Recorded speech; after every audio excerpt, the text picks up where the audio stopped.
To start the panel discussion, we need to have a factual summary of the case. And Scott, you're going to do that for us, so why don't you do that? Okay. Hello, folks. It's always great to be the only thing standing between you guys and lunch, but we'll try to make it interesting for you. The discussion that we're going to engage in this afternoon focuses on an actual case that David and I were involved in. And we will discuss the challenges and opportunities of parallel proceedings, primarily in the context of that case. But we also hope to offer some broader points and practice tips that you hopefully will find helpful in your own practices. Now, our clients, both of our clients have actually now settled. The case is still ongoing. We're now out of the case. However, since the case is still going on, we're not going to use the proper names of the parties in my discussion. But let me give you the basic facts of the case so everybody understands the context. The case involves the offering and sale of variable annuity policies issued and sold by a large international insurance company. The policies are privately placed insurance products that are primarily intended to provide long-term income benefits, typically for retirement, on a tax-deferred basis. The policies offer the policy owners the option to allocate their premiums to a choice of underlying investments or funds managed by independent investment advisors. The underlying funds range from money market funds at the low risk end to hedge funds that invest in derivatives and other risky securities at the other end of the spectrum. My client is the manager of the platform of funds that supports these policies, so we will call my client the fund manager. The plaintiff policy owners in this case invested in two hedge funds that were created to utilize the proprietary and very high risk options trading strategy of an independent investment advisor, who we'll call the investment advisor. The funds invested primarily in naked option strangles and other derivatives as disclosed in the offering documents. The investment advisor also utilized the same options trading strategy for other non-insurance funds that were not affiliated with my client's funds, it managed those funds on its own complex with an affiliated fund management firm. As private funds, or hedge funds, as they're known, the funds were obviously exempt from registration with the SEC, were subject to limited regulatory oversight, and generally had wide discretion to invest and trade as they wished. For these reasons, the policies and the funds were only intended for and offered to wealthy and sophisticated investors.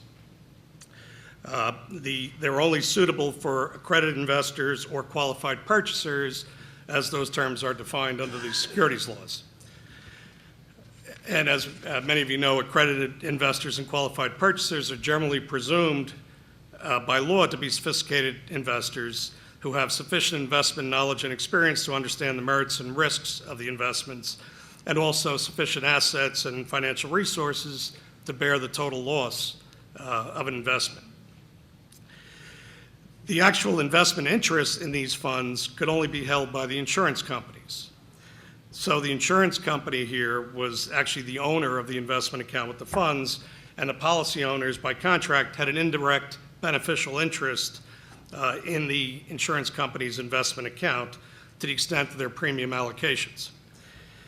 In order to be exempt from registration under the securities laws and to meet other legal requirements, the policies and the funds themselves could only be offered and sold through a private placement to qualified investors by duly licensed and authorized broker-dealers and professional financial advisors, and through the use of approved and authorized offering documents. The insurance company and its broker-dealer subsidiary were responsible for the offering, distribution, and sale of the policies and the funds through their network of insurance agents and financial advisors, who we'll collectively call the financial advisors, with whom they had written agency agreements. Now, David represented one of the financial advisor firms that offered and sold the policies and funds. Another defendant in the case is what they call a wholesaler. And a wholesaler typically, as people may know, provides information and materials on investments, usually directly to the broker-dealer or the financial advisor, not to the ultimate purchaser. Here, however, a wholesaler firm was alleged to have provided materials and information not only concerning the funds at issue here, but also the other non-insurance funds that the investment advisor was involved with. Now, as a result of the extreme volatility in the markets during the last quarter of 2008 and through the first quarter of 2010, the options trading strategy for these funds performed very poorly, and the funds sustained substantial losses. One fund lost 60% of its value. The other fund lost 80% of its value. And as a result of these losses, my client, the fund manager, along with the investment advisor, decided to close the funds effective May of 2010. In the months that followed, 49 policy owners represented by the same law firm brought state court cases in Tennessee and in North Carolina against the insurance company, the fund manager, the investment advisor, and the wholesaler, alleging that those defendants had misled them about the nature and risks of the investments in the funds. Another policy owner, who happened to be a retired judge, brought his own state court case in Texas, alleging the same theories. So all told, we had 3 lawsuits, 50 plaintiffs from 9 different states, each asserting their own individual claims under the laws of their home states. In addition, the policy owners brought 8 parallel FINRA arbitration proceedings against their financial advisors, alleging that the advisors had failed to investigate and recommend suitable investments and had misrepresented the nature and risks of the investments in the funds. To further complicate matters, the fund manager and the insurance company had contractual indemnity obligations running between each other, and the insurance company and the various broker-dealers and financial advisors, basically everyone in the chain of distribution, had indemnity obligations running up and down the chain. So what followed is the mess that we'll now discuss. Well, let's start with David. David, you were working the FINRA arbitration side of this thing. Let's start with initial case planning and strategy from the perspective of your clients. Well, obviously a very complicated situation. There are really 4 basic questions that you would want to ask in that situation as you interview your broker and try to formulate a case strategy. First of all is obviously understanding the client's story, the broker's story, and more importantly for this context, does that story implicate the funded issue, the product at issue? And the facts in this particular case are the broker thought the fund was too good to be true. It had a really good year when everything else was down, thought he was going to really do some significant due diligence. So he called the insurance company and said, I want to know all I can about this product. And the insurance company said, you need to call the wholesaler. And so the broker called the wholesaler. The wholesaler, as you can imagine, had a PowerPoint presentation just waiting for his call. And even though this was, in retrospect, a very risky proposition involving a strangle strategy and very elaborate trading strategies, which were proprietary, so they didn't answer a lot of questions, the wholesaler said this is a conservative strategy for investors who are interested in preservation of capital. And so my broker said, music to my ears. I've got some sophisticated investors, but they aren't risk takers. Sounds like a good product. And so that's his story as he made the recommendation to his clients. So he recommended it based upon that information, and as things turned out and as the funds failed, he said, I was deceived by the wholesaler and in turn by the insurance company who told me to talk to the wholesaler. So that was the hand that I was dealt in this case. And so right off the bat, I'm thinking we've got issues to deal with here and we have potential comparative fault. So the next thing you look at are there any political considerations in a case like this? Larry Polk and I defended a series of cases where you had a fund that was a proprietary fund, allegedly. There was an affiliated company, and so you couldn't really have a good comparative fault strategy because it was an affiliated company. And so in that circumstance, obviously you have a different type of scenario.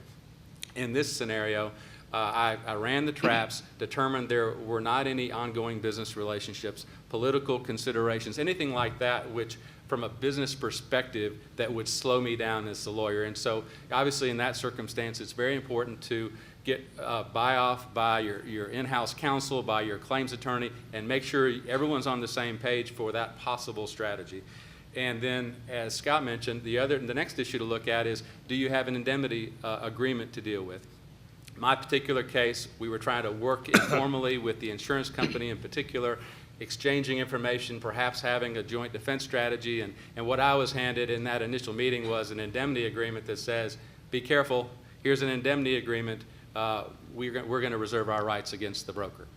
And so you have to evaluate that. And in our circumstance, it was somewhat loosely worded, it was mutual, and our analysis was, we think the insurance company has more risk here than we do as the broker-dealer, and so that's not an issue, a reason to not consider a comparative fault strategy. So those are the key issues, in addition to, which I already got the question answered, what's the level of cooperation that you can expect from the court defendants, and can there be a collaborative defense, or does it look like everybody's going to be pointing fingers? So that's kind of the initial analysis. And Scott, now on the state court side, what strategies and factors were you considering in the initial case planning? Well, if you think about it, we're effectively the issuer of this product, and we put together the offering documents, which of course we think were pristine. And so if we're liable, if we're responsible, it's because there's some deficiency in the offering documents. We also manage the platform, but we're managing the business of the platform. In the case of my client, we're not doing the investment decisions. We farm that out to an independent investment advisor. So from our perspective, we think there's limited liability.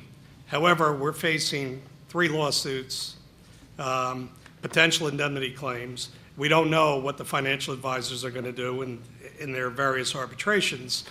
So I think we have kind of a scarier view of the world when this case was first handed to us, and trying to figure out how to deal with things. So first, and this is a new client to me, so you first want to learn a little bit about the client, find out what their goals and expectations are, which in turn will guide your strategy and some of the decisions you're going to make. A couple of other factors would be to determine really what the client's commitment is to a litigation. We've all had clients that come out of the box, we're going to crush them, we're going to take it to the ends of the earth and so forth, until they get into litigation, realize how expensive, complicated, difficult it is, and now all of a sudden we have a change of heart. So it's a matter of the client's result. Sometimes, first of all, they've been sued, so they have no choice, they got to do something.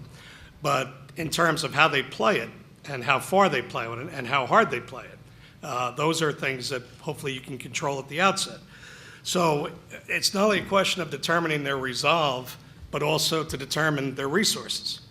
Now, in my case, we were rather thinly capitalized because we effectively were administrator of the fund. So we're not getting the big performance fees or even the big management fees. Those are typically going out to the investment advisors. So we're kind of living off of about 14 basis points and trying to make things go. So we don't have a lot of money outside of an insurance policy. Our insurance policy was a wasting policy with relatively low limits for a case as massive as this. So, and my clients, thank God, were practical about this, even though they were indignant about being sued and wanted to be vindicated. They were only going to do what they could do within the policy limit. They weren't going to go out of pocket. They wanted to resolve the case as quickly as they could. Now, if you think about it, it's not only the case at hand, but it's the many other cases that could be brought after you resolve the case at hand. So we have the litigations that we're immediately involved in, but again, we don't know about indemnities. We don't know who's going to come after us. We don't know who's going to make an argument. As I think David pointed out, at the point of sale, what I call the point of sale, apparently the wholesaler was putting in a mixed message. He had materials from the advisor's other funds that were not involved and were not insurance-dedicated funds. Consequently, materials were flying around that were not the offering documents, and messages apparently were conveyed that were not part of the authorized message. So this led to some complications, but from my client's standpoint, we of course have all the disclaimers in our documents that say you can't go outside of the offering documents. No one is authorized to speak other than what's stated in the offering documents. but we don't know what happened down the line of distribution, and particularly at the point of sale. So at the outset, we're thinking about how do we manage this, and frankly, the overarching concern for me is how do I get this case into a manageable shape to be resolved, whether it's going to be by trial or by settlement, and how do I achieve, if I can, global peace, or as close as I can get to global peace. Meaning I would like to come out of this at the end of the day with a good resolution for my client, but also releases from everybody in the world who can potentially come after me. Because once we've exhausted the insurance money, we're bare against any indemnity claims that might come down the pike. So in terms of, those are the considerations at the beginning for me, and it was a struggle to figure out a strategy to manage all of this within effectively a limited budget. Well, I'm hearing lots of plaintiffs, different jurisdictions. Are there any of the federal statutes that you thought might come into play? Well, the other consideration, this may be more for a plaintiff, but the defendants also need to know their rights and defenses on the claims that are asserted, obviously. One of the things that people have to consider at the beginning, particularly when you have a multi-party, jurisdiction case like this, for the plaintiff's attorney is to decide whether he wants to pursue the federal securities regime or a state court regime. Now, it's interesting because the same law firm represented 50 plaintiffs. And 50, as most of you know, is kind of the magic number to trigger SLUSA. And that would preempt the state court case. So these guys were a little bit cute about it, and they split the plaintiffs up and brought two identical lawsuits, one in Tennessee and one in North Carolina, to avoid SLUSA. So they had pitched their tent on the state court side. However, they didn't do their homework on what the laws provided in the states that they chose. And the states, the plaintiffs were from other states. Tennessee and North Carolina happened to be the forum states. It turns out that the state securities statute in Tennessee, like the one in North Carolina, specifically exclude variable annuities as securities. So the first thing that these guys were hit with was a motion to dismiss that was granted. And now they've lost their securities claims, including control person and all the other things that they were relying on. They were left with a common law fraud claim. The other problem that they had is under the state securities statutes, at least in Tennessee, you did not have to prove reliance. We knew or suspected that a lot of these people, the policy owners and the financial advisors, had not actually read the offering documents. When we deposed the plaintiffs, many of them did not know that they were in an options trading strategy. They did not know that they were in a hedge fund. And they said, had they known, they would not have invested. So we knew that there'd be a problem, but the plaintiffs figured, well, under these state security statutes, you don't have to prove reliance. You don't have to say you read any of this stuff, as long as the alleged misrepresentation or omission is material. So once they got their state court claims knocked out, they were left with common law fraud, where they had to prove actual reliance in 50 individual cases, because this was not a class action. So think about, in terms of the logistics and the proof and the discovery and everything else that goes with it, what's involved because of the decisions that they made and not having done their homework and thinking through their claims and strategy. Well, let's talk about discovery a little bit because, from David's perspective, you've got some discovery available in the FINRA arbitration process, but it's somewhat limited. And here, a lot of the people with the key facts from your perspective are not in that FINRA proceeding. So what did you do about that? Well, the first thing that I did was I looked at the calendar and I saw that I had the first arbitration among all of these arbitrations, and well before the court proceedings were going to heat up. So everybody but me was content just to sit back and do nothing. So I had to take that into account. So I had to be somewhat aggressive in my discovery efforts. Eventually even had to file a motion to postpone my hearing because everybody was intentionally dragging their feet. So an important consideration. But once we got to the substance of the written discovery, several different ways, obviously, to try to get discovery from the court defendants. Was there a lot of great cooperation? Well, there wasn't, and you would think a mutual exchange ought to work, but things that you get hung up on are confidentiality agreements. We ran into an interesting issue where I think the insurance company thought we were going to be a whistleblower as to them, and so they wanted us to tell them if a regulator asked us for any information or documents that we had to tell them. We were very nervous about that. That was a hang-up, frankly, with the mutual exchange. Then they also had language that said, we'll give you the documents, but you can't use them in the hearing. And so that went nowhere. It took quite a long time to go nowhere. And so the next thing you look at is, well, can I obtain the state court defendant's documents through the claimant's attorney? And so we sent, the discovery that you would expect to send to the claimant's attorney, and with the expectation we would receive those documents through him. He didn't have any objection. Well, what did the state court defendants do? And I'm not blaming my friend Scott, but there's really another bad actor in this whole situation. Another. Who's not here. And so the situation, so what do? They put down a protective order to keep us from getting any documents out of the court case. And so then you have to figure out a way to deal with that. And then, of course, you have your FINRA subpoena issue. Do you want to issue a FINRA subpoena, which we did. And we have, luckily, we got documents from the wholesaler because one of their officers was a FINRA member. The state court defendants objected. So then you have to think about techniques such as moving to intervene to modify the protective order is what we ended up doing in that case, and that was a successful effort. And it allowed us to get in front of the court, and which I really wanted to do strategically and tactically. I didn't want to be obviously a defendant in court, but I wanted to be in the court arena so that I could participate in getting documents. So a motion to intervene was a very successful tactic. We also, very long story short, the insurance company's response to our request for documents was to serve a subpoena for documents from us. And so then they tried to get ahead of us in dealing with a motion to compel type issue. So in order to have equal footing in court, we filed a motion to enforce our FINRA subpoena. And there's an interesting issue there. Where do you file that motion? There's an issue about whether you file that in federal court under the Federal Arbitration Act, an issue about whether or not federal court has preemption. If you apply the state law, it says you shall file the motion in a state court. Well, I said to myself, okay, that's all fine technical issues, but I want to be in this state court where all the players are. So we filed our motion to enforce a subpoena there and got before the judge, and that allowed a lot of things to break loose. Scott, now back on the state court side, what discovery issues were you thinking about, and what strategies did you employ? Well, it was actually kind of interesting because we had kind of competing common defense groups, if you will.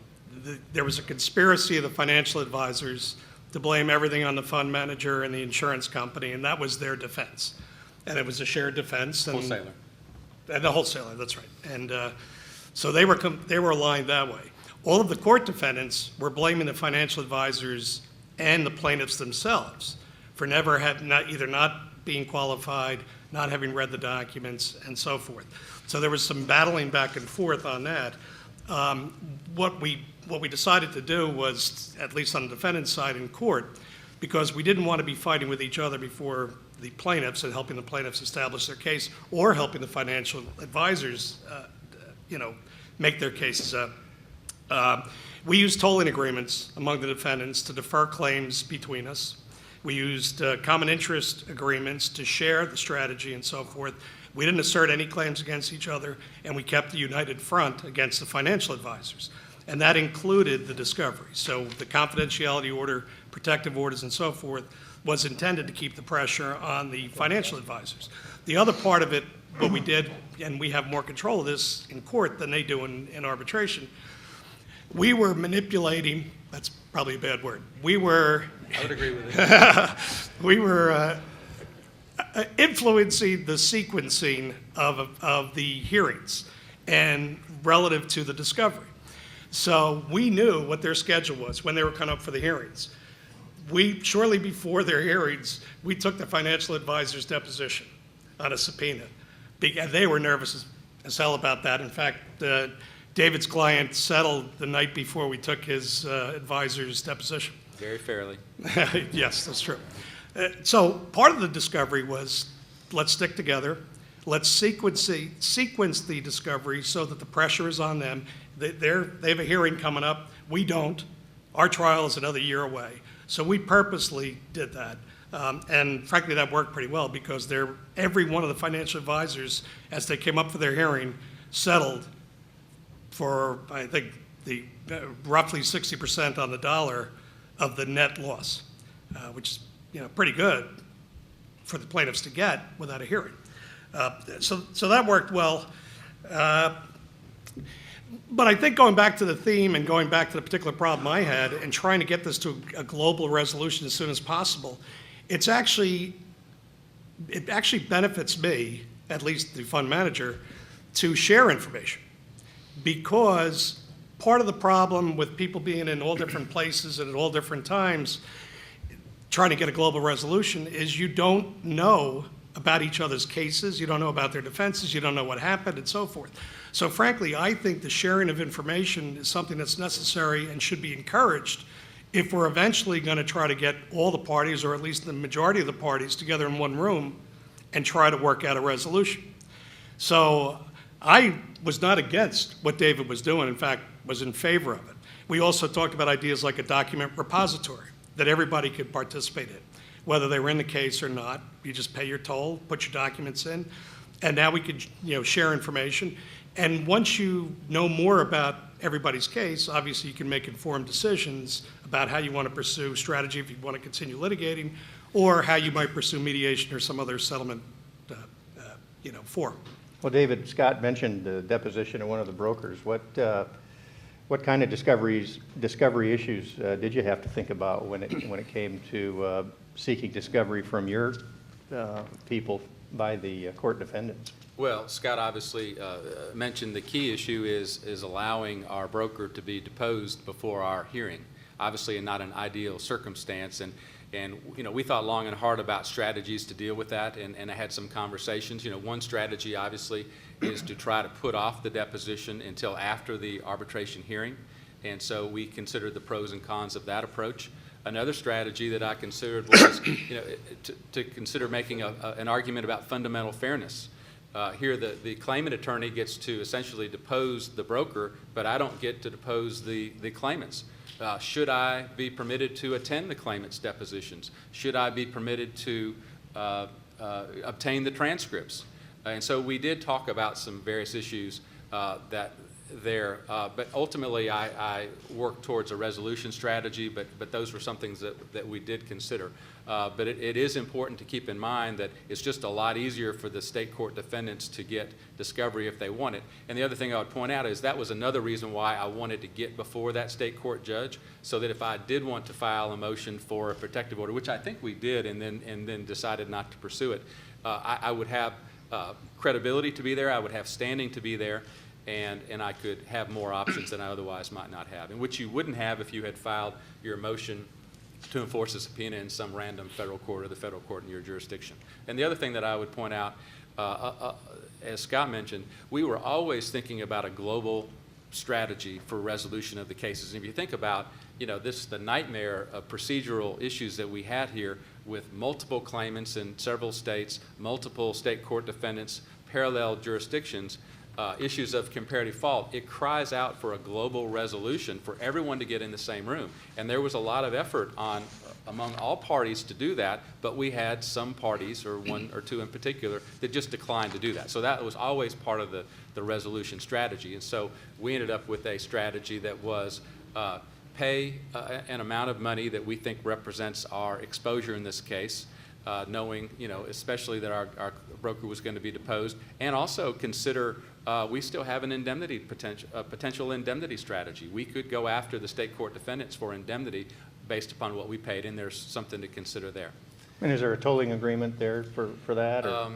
I think we have one tolling agreement that was in place. Scott, what were you thinking about when it came to, pre-hearing, pre-suit resolution and the possibilities there? Obviously, we know you both were able to favorably settle out, but. Yeah, well, and as I said, I was more hawkish about settlement because of the constraints that we had in terms of resources, and also because, the client just didn't really have the stomach to pursue it all the way through. And if you think about it, what would be the ultimate resolution if this case actually had to be tried? It would be a complete nightmare, because the way it ultimately evolved, as I said before, actual reliance of 50 plaintiffs. as it evolved, all the plaintiffs admitted that they had not read the offering documents, and they relied exclusively on the financial advisors. So you have a big causation problem. You also have a logistical and proof problem at trial, because the plaintiff now, if that's the theory, has to put on all of the financial advisors and have them testify that they relayed some misrepresentation or omission from the offering documents to their clients, so that they relied, and then their clients relied on the verbatim recitation of that alleged misrepresentation or omission. So you think about if trying to put on that case, even if you're able to get everybody to show up at trial, including the financial advisors who, there's no love lost there. So that was a big problem. The alternative here was horrible if you actually had to go to trial. There was just no way to manage a trial. And it was completely a war of attrition. The expenses of this, if you think about all the discovery and all the fronts that you're fighting on, the expenses were enormous.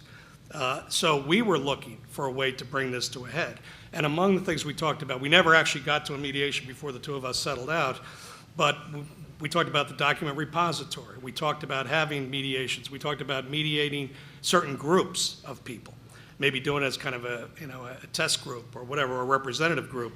We also talked about having releases and waivers of your indemnity claims as conditions to mediation.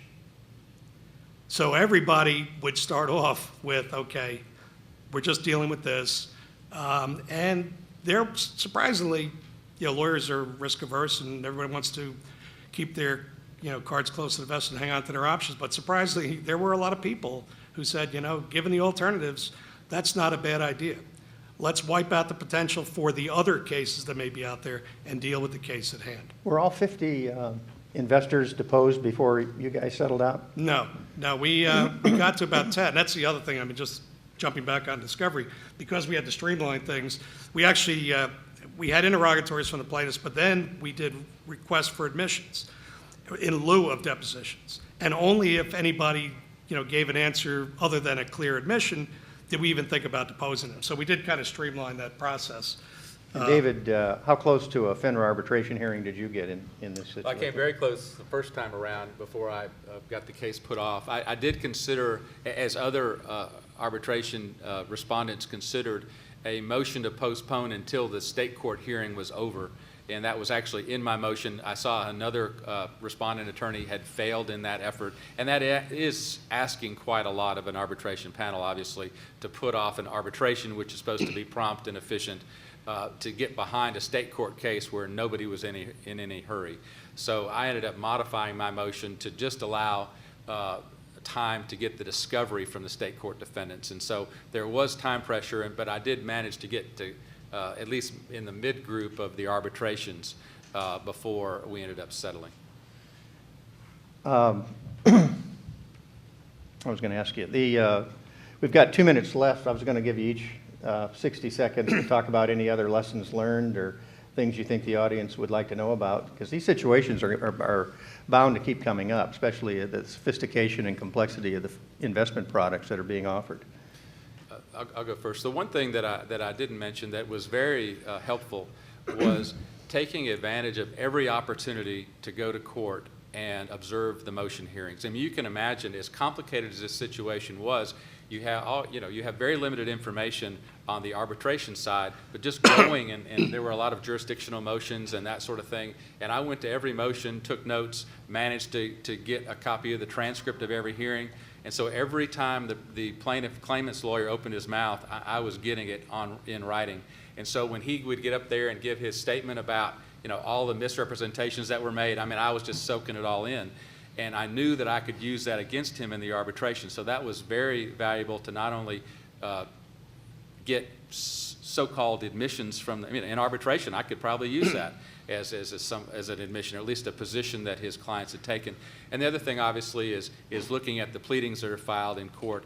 I did have the benefit in this case of seeing that both in my pleadings and in the state court pleadings, the plaintiff's lawyer made a real strong argument about how not only the customers being deceived, but also the brokers being deceived. And that really paved the way for a comparative fault strategy that, obviously you don't want to take lightly. So Scott, he took up 30 seconds of your minute, but, so, anything you want to add as we finish up and go to lunch? Well, I think, in this kind of a circumstance, one lesson to consider is it's okay to think outside the box.